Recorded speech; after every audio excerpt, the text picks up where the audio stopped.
All right, let's go ahead and start this off.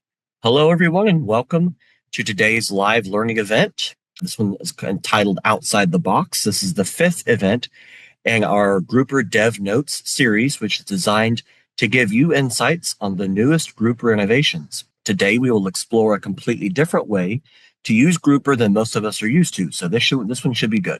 Thanks for joining us. My name is Brad Blood, and I will be the moderator for today's event. If you have any questions, you can send them in through the Q&A box at the bottom of the screen. Zoom has moved some of that stuff around for me, so sometimes the Q&A box is evident. It's in the bottom ribbon of the screen. Sometimes you have to hover over more, which has the circle and the three dots. Sometimes it may be someplace one, and then it may be in the other, depending on which version of Zoom you have. But just send any questions that you have, and we will answer those as time allows. We're also recording this meeting today. We will be sending out a link to everyone who registered for today's event. We will also add this video to the Grouper YouTube channel, so be sure to subscribe to Grouper AI on YouTube to never miss a thing. Alrighty, today's speaker is Logan Hill, one of our talented account executives here at Grouper. Logan specializes in intelligent document processing and AI-driven automation. For the past 5 years, Logan has focused on helping higher ed institutions and other many organizations streamline their workflows, enhance data extraction, and improve operational efficiency. He's passionate about problem solving and helping people in digital transformation. And Logan works closely with our wonderful Grouper users to unlock the full potential of their data and maximize growth. Logan, take it away. Thanks, Brad. Brad, can you hear me okay? Just to make sure, mic check here. Sounds good. Perfect. Man, with that introduction, I feel like I should have, put on my fancy tie and, a jacket and everything. But I appreciate the kind words. I'm actually really, really excited about this webinar because, as Brad mentioned, this is something kind of unique that historically Grouper has not done before. This essentially got started at a conference that I was at, roughly back in, I think, October, November timeframe, when a good friend of mine came over to our booth and had this challenge where a particular internal form application that they were using went end of life. There wasn't a good transition to another platform for them, so they wanted to see if they could maximize Grouper to resolve this issue. And essentially, it was for a form solution. And as my wife would say, she loves this about me. I have a bad tendency to not say no to things and kind of push and try and figure it out and see if I can make it happen. And so that's how this kind of got started. So I put together a more simple use case for this webinar. And the idea really is that you're kind of operating this form and utilizing Grouper without actually having to go into the platform very often. So I know that sounds kind of crazy, so I'm going to jump into this and I'm going to run through it, a couple ways. So the first thing that I'm going to do here is to kind of simulate how I envision this, and some of the conversations that I had was, you probably have like an internal intranet or, site location where, like in this case, an employee would go to fill out a form. So what we're going to do today is specifically around a purchase requisition and getting approval on that purchase requisition. So I wanted to show what the API side of this would look like. So imagine, and I had a coworker here actually build this kind of experience for me so I could utilize an API.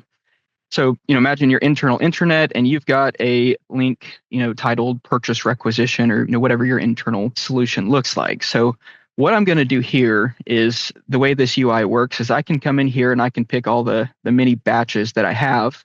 And I'm going to pick this purchase requisition process, and I'm going to name this one, webinar, if I can spell, 1, and create a batch. So what this is doing is actually sending an API call to Grooper and creating a batch automatically. So as I mentioned, I wanted this experience to feel very, simple, lightweight, and very, form solution-ish. So without actually having to go into Grooper and manually create a batch, I can actually do this here where it takes me straight in. And because I like you all so much, I even took the time to come up with some fancy CSS examples to kind of give you some additional, hey, I didn't know you could do that type of experience with the data fields here. So One thing I want to point out is I've not uploaded a document at this point. There's 0 documents. This is just a Grooper batch at this point. But you see here, I've got this data kind of review screen. If you're familiar with Grooper, that essentially has been really transitioned to a form. So I've got these fields red here because they're required. This information is needed. And to try and make this as realistic and innovative as possible, I've even put some lookups here as well. So I'm going to fill this form out, like I normally would. So in this case, the requisitioner would be me. When I do this, I can actually perform a lookup. Now, this could be an internal Grooper lookup. This could be a database lookup, et cetera.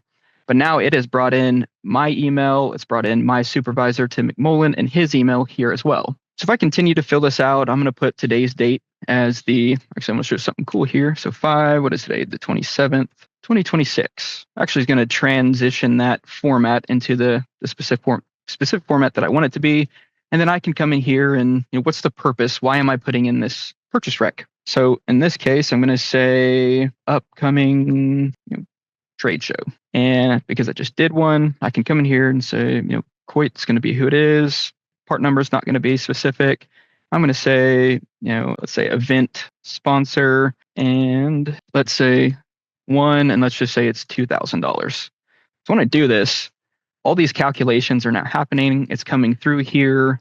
There is tax. I can come in here and add that. So let's just say there's a $10 tax. That now gets added down here to the total. No shipping costs. Well, let's say we have to ship all our materials. Brad and Colin do a great job with this. So let's say we have to ship our materials to where we're going. Let's say that's $200. So now we have a total here. So all this is actually being calculated here. So, okay, now I'm done. So now I'm going to save this and I can complete this task. I'm going to be redirected. So whenever I first came out with this, I took this to our dev team, and this redirect page is something that they're working on, allowing for this kind of, redirect to be a little bit more customized. For instance, something that says, like, thank you for submitting form, something along those lines, or wherever it needs to go. So just wanted to, point that out. So I'm actually just going to close this out. I'll leave this open for right now. So one of the things that's now happened is I've actually used the information that I put in those data fields in the form, essentially, to create this. So because Tim McMullen is my supervisor, it's pulling that here, that name. It's pulling me as the person that filled out the form, that requisitioner, and submitted a purchase request for your approval. Please use the link. So here's where it gets cool. I can actually click this. It takes me straight into this form now. But one thing that's happened in the background that you didn't see is now I've got a supervisor approval section. So me being Tim McMullen, who's my boss, I can come in here, I can look over this and say, okay, yep, that looks great. I can come down here and click approved, denied, the default is pending. So one thing that's really cool with some fancy CSS here, if I was to click denied here, it'll actually bring up this comment section to where I can give a reason why I'm going to deny this. But I'll get to that in a minute and how that works. So in this case, I'm just going to click approved here. And if I had a little bit more time to finish this off, I could put in an automatic date that gets put into this approval date. That's a pretty simple calculate expression that I just quite frankly ran out of time to do. So I'm going to manually type this one in. Today is the 27th, 2026, and save this. Nope, I'm going to move my picture out of the way here. I'm just going to complete this task. So again, gets redirected. So now what's happening in the background is the next approval will go to CRO. So opening this up, I've now got one. Jason McManus, who's our CRO, can look at this, and Logan Hill submitted a purchase request that's been approved by Tim McMullen. And again, these are coming straight from those fields that we filled out, and it's now pending my approval. So when I do this and I click this link, again, it takes me right back in. I can come over here. Now I have a CRO approval section. And just like the supervisor one, I've got the same options. If I was to click denied, I can actually add that.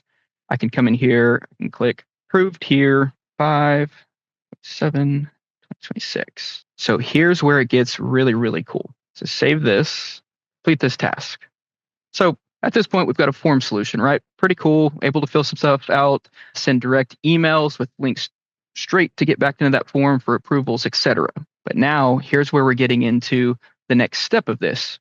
We're actually going to take that form that we filled out And we're actually going to create a PDF document now of that form data and create something that's archivable. So in just a second here, should get Logan, another. I will just remind everybody that if you have any questions, you can send those in to us.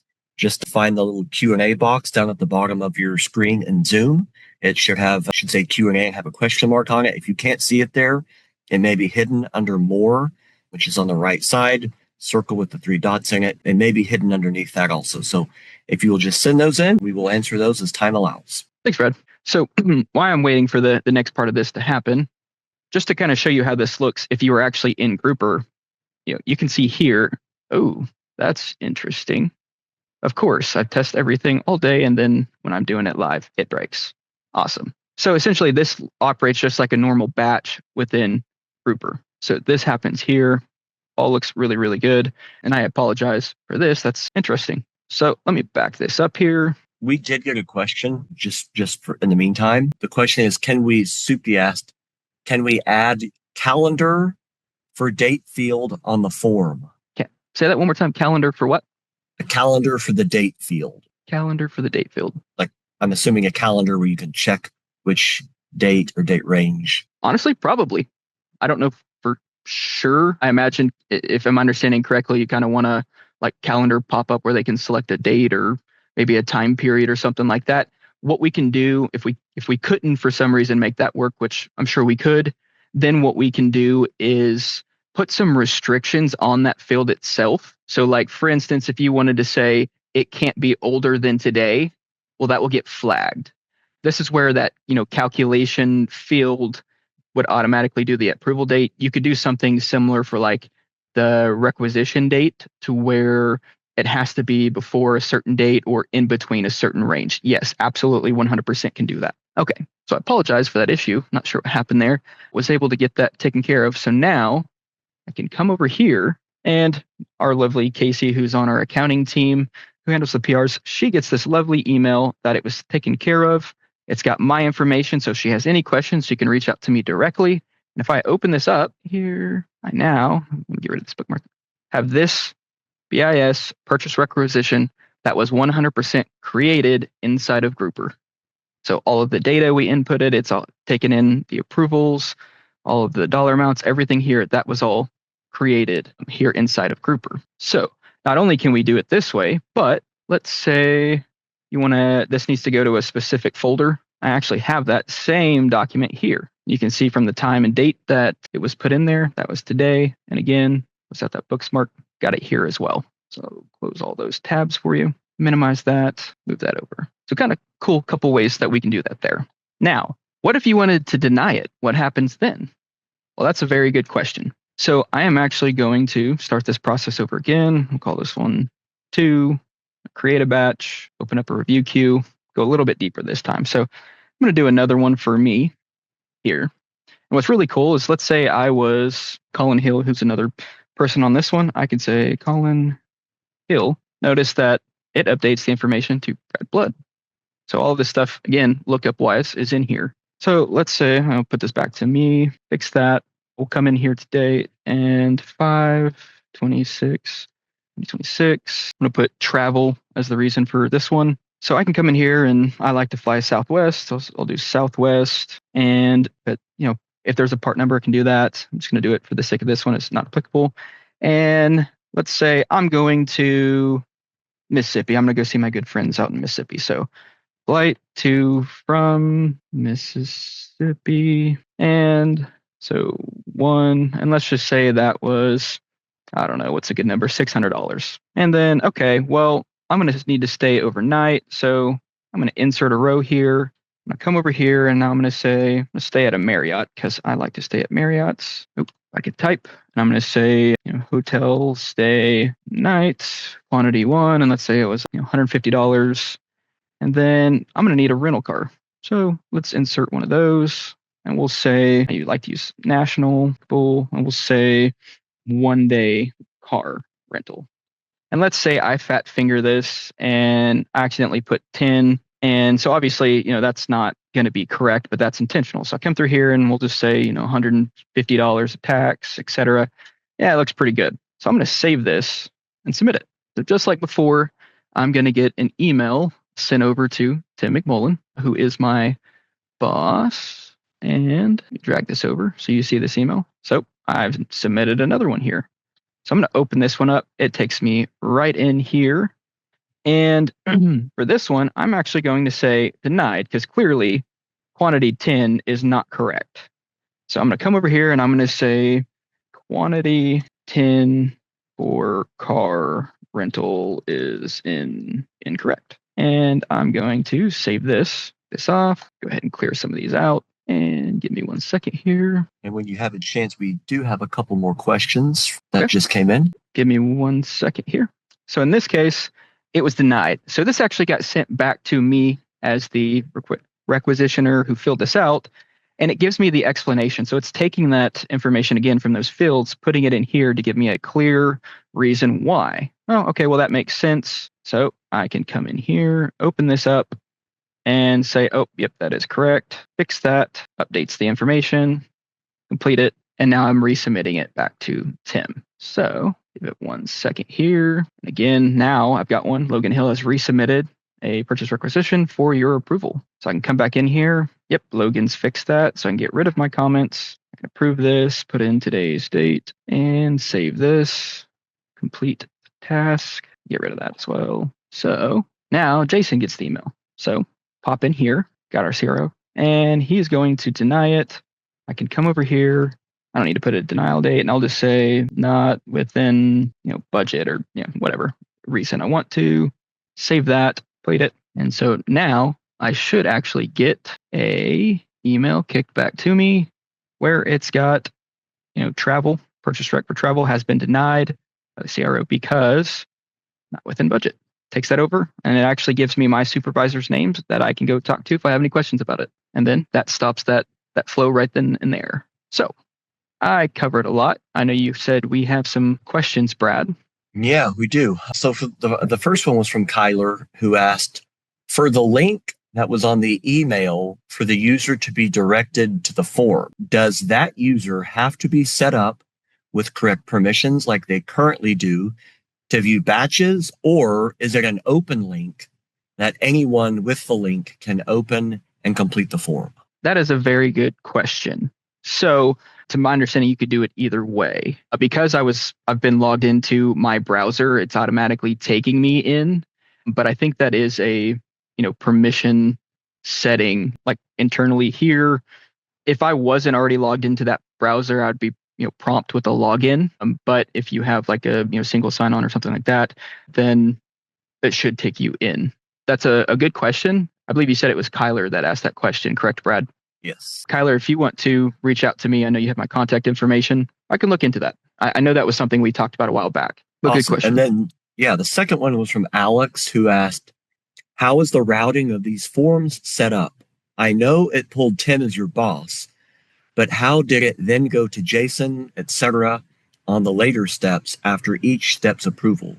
Were those dynamic or just currently hard-coded? Very good question, Alex. So for the sake of the demo, I hard-coded it, but it's both. And actually, hold on. I'll just kind of give you an example here. I don't want to make this too technical, but just to kind of give you an example. So it's an activity within a Grooper process. So like, for instance, submit to CRO. Basically, in this case, I hard-coded Colin's email because it is a demo and I don't want to blow up people's inboxes for this. But we can easily call those fields here. So for instance, just like I'm calling, field requisitioner, I can actually do the same thing here. So if it was, Tim being my boss in this case, I would just field supervisor, and that's going to be dynamic and put in whatever information gets put into those fields. Just like we're doing those lookups, whenever I put my name in, it looks up my boss. Well, it could be, the same. I was trying to keep it simple for this demonstration, but you could do it either way. So very good question. Okay. Well, any more questions? None currently. Okay. And if anybody on this call is interested in understanding a little bit more about how I did something within this process, if you don't have my contact information, reach out to one of your reps, or I believe my email might be included on the description. I can't remember off the top of my head, but feel free to reach out to us. I'm happy to dive a little bit deeper and kind of walk through how I set this up and what you could or could not potentially do with this. Awesome. Thanks, Logan. That was great. Well, okay. Everyone, Actually, go we ahead. have 7 more minutes, so I'm going to take advantage of this if I can. So many of you may be familiar with how we do our new AI search feature. So let me show you how you can take this one step further. I didn't think we were going to have time for this, but I went ahead and set it up anyways. So I'm not going to focus on the search part of this because that's not the purpose of this. So what I did is I actually filled out 10 of these purchase requests. And if you use our AI search, and I think we actually have a webinar on that one that you can go find, but I'm going to run a query for this, and you'll see I've got a bunch of purchase recs.